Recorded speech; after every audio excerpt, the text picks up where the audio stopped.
మీ సిలబస్లో second topic Mahabharatam అనే విషయం మీద మనం ఇవాళ మాట్లాడుకుందాం. ముందుగా మహాభారతం పంచమ వేదం ఈ విషయాన్ని గురించి కొన్ని విశేషాలు మీరు తెలుసుకోండి.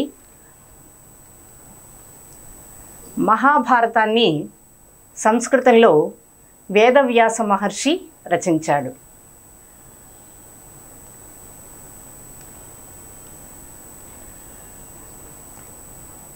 మనకి పెద్దలు ఒక సామెత చెప్పేవారు ఇంతకుముందు, తింటే గారెలే తినాలి, వింటే భారతం వినాలి అని. మీరు కూడా విని ఉంటారేమో బహుశా. తెలుగు వాళ్ళకి గారెల రుచి ఎంత అనుభవపూర్వకమో మహాభారతం మీద అభిరుచి కూడా అంత అనుభవపూర్వకమే. అందుకని ఆ మహాభారతంలోని కొన్ని అద్భుతమైన విషయాలను మనం చర్చించుకునే ప్రయత్నం చేద్దాం. సంస్కృతంలో వేదవ్యాసుడు మహాభారతాన్ని రచించాడు. దానికి ఆయన పెట్టిన పేరు జయము. మహాభారతానికి వేదవ్యాసుడు పెట్టిన పేరేమిటి? మొట్టమొదట జయము, జయ కావ్యము అని. జయం అంటే ఏమిటి? గెలుపు అని కదా. ఏది గెలుస్తుంది, ఏది విజయాన్ని సాధిస్తుంది అంటే అధర్మం మీద ధర్మం గెలుస్తుంది. ధర్మాచరణ చేసేవాళ్ళు అధర్మాచరణ చేసే వాళ్ళ మీద నిరంతరము గెలుపునే పొందుతారు, సమాజంలో గౌరవాన్ని పొందుతారు, వాళ్ళే జయాన్ని పొందుతారు అన్న అభిప్రాయంతో వేదవ్యాసుడు జయము అని ఈ గ్రంథానికి మొట్టమొదట పేరు పెట్టాడు. అయితే ఆ తరువాత దీనికి పంచమ వేదం అనే పేరు కూడా వచ్చింది. పంచమ వేదం అంటే ఏమిటి? 5వ వేదం కదా.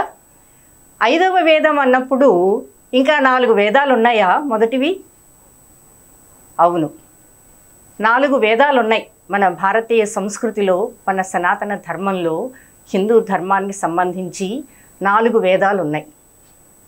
ఇంకొక విశేషం ఏమిటంటే హిందూ అన్నది ఒక మతం కాదు, ఒక ధర్మం.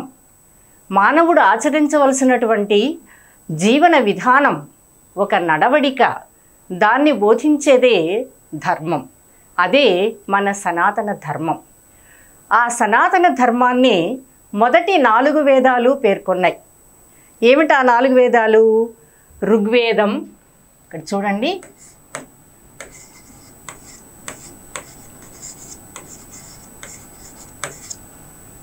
రెండు యజుర్వేదం, 3 సామవేదం, 4 అథర్వ వేదం. ఓకే, ఇవి 4 వేదాల పేర్లు. ఈ 4 వేదాల్లో ఏం చెప్తున్నారు, ఏముంది విషయము? మహాభారతాన్ని పంచమ వేదం అని అనడానికి కారణం ఏమిటి అని ఆలోచిస్తే వేదాలు చెప్పినవి ఏమిటంటే సత్యము, ధర్మము యొక్క ప్రాధాన్యాన్ని. సత్యమేవ జయతే అన్నది మీకు బాగా పరిచితమైనటువంటి వాక్యమే. అలాగే ధర్మమే రక్షిస్తుంది, ధర్మో రక్షతి రక్షితః అని కూడా మీరు విని ఉంటారు. కాబట్టి సత్యము యొక్క గొప్పతనాన్ని, ధర్మము యొక్క గొప్పతనాన్ని, ఆ ధర్మాచరణ వలన సమాజంలో ఎటువంటి గౌరవము, ఎటువంటి ఉన్నతి జరుగుతుందో చెప్పినటువంటివి వేదాలు.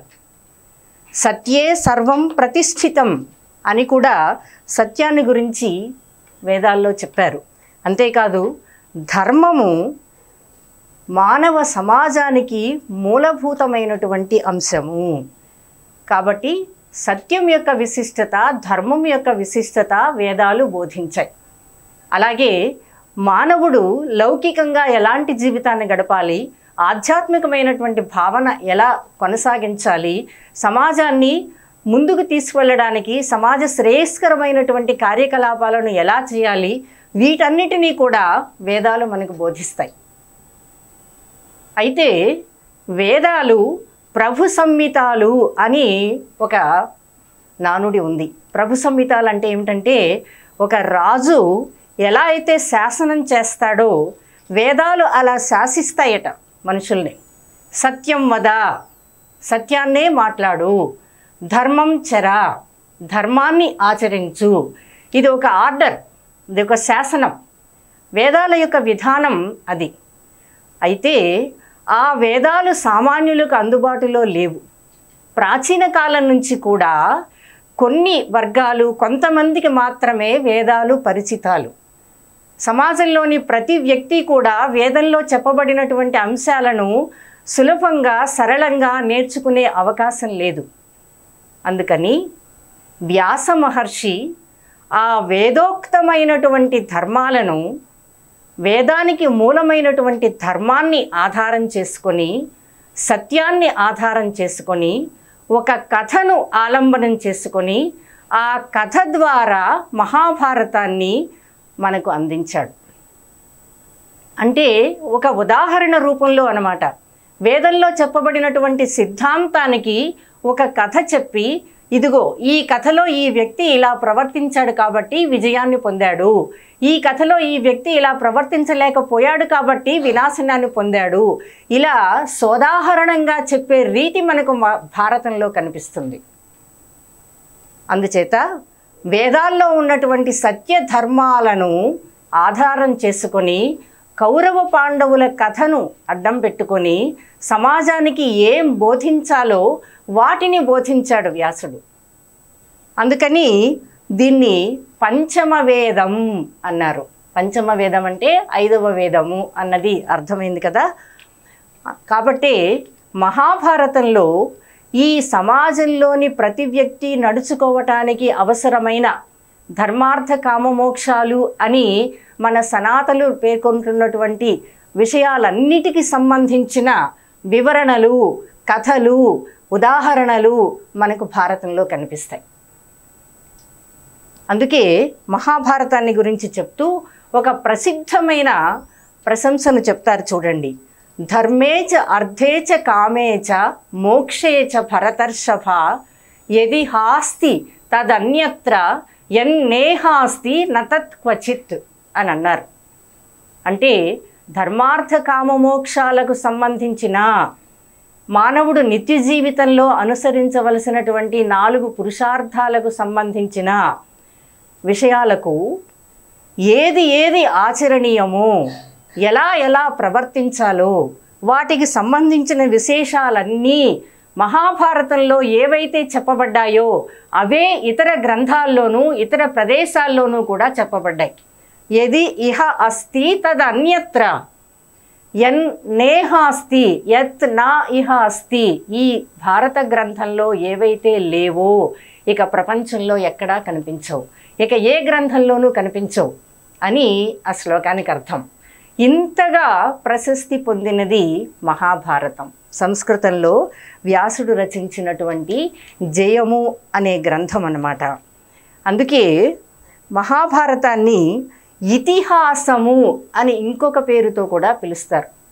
ఇతిహాసము, ఇతిహాసం అంటే ఏమిటంటే ఇతిహాస పురావృత్తం, పూర్వం ఇలా జరిగింది, పూర్వ రాజుల యొక్క చరిత్ర ఇది అని చెప్పేది అని అర్థం దానికి.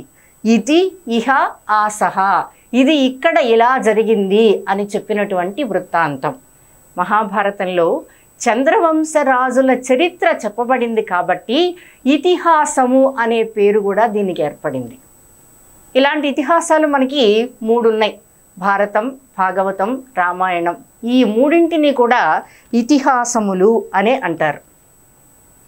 కాబట్టి భారతం వేదాల్లోని కర్మకాండని, వేదాల తరువాత వచ్చినటువంటి ఉపనిషత్తుల్లోని జ్ఞానకాండని, వింటున్నారు కదా, వేదాలు కర్మకాండ, ఉపనిషత్తులు జ్ఞానకాండ అని చెప్పబడతాయి. ఈ రెండిటికి సంబంధించిన విశేషాలను తెలియచేసే కథలతో, ఒక సోదాహరణమైనటువంటి వృత్తాంతాలతో వ్యాసుడు భారతాన్ని అందించాడు. ఆయనకు వేదవ్యాసుడు అని కూడా పేరు కదా, అది కూడా మీకు తెలుసు. ఏమిటి వేదవ్యాసుడు అని ఎందుకు పేరు వచ్చింది అంటే, వేదాలు మొట్టమొదట అపౌరుషేయాలు అని పేరు వాటికి. అపౌరుషేయాలంటే ఏమిటి? పురుషుల చేత రచింపబడనివి, పురుషులు రాయలేదు అని అర్థం. అంటే స్త్రీలు రాశారనా? కాదు. స్త్రీలు కానీ పురుషులు కానీ మానవులైన వాళ్ళు ఎవ్వరూ కూడా వాటిని రచించలేదు అనే అర్థంలో అపౌరుషేయములు అని వాటిని పిలుస్తారు. ఇలాగా చూడండి,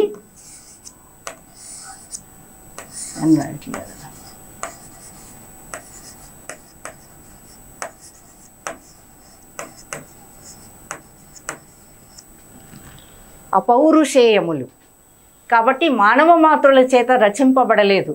మరి ఎలా వచ్చాయి ఈ వేదాలు అంటే, సాక్షాత్తు పరమేశ్వరుడే ఆ మంత్రాలను ఆ సూత్రాలను చెప్తూ ఉంటే తపోవేత్తలైన మహర్షులు, మంత్రద్రష్టలైన మహర్షులు వాటిని విని వాటిని తరువాత కాలాల్లో శిష్యుల ద్వారా ముఖతః ప్రచారం చేసినట్లుగా మనకు చరిత్ర చెప్తుంది.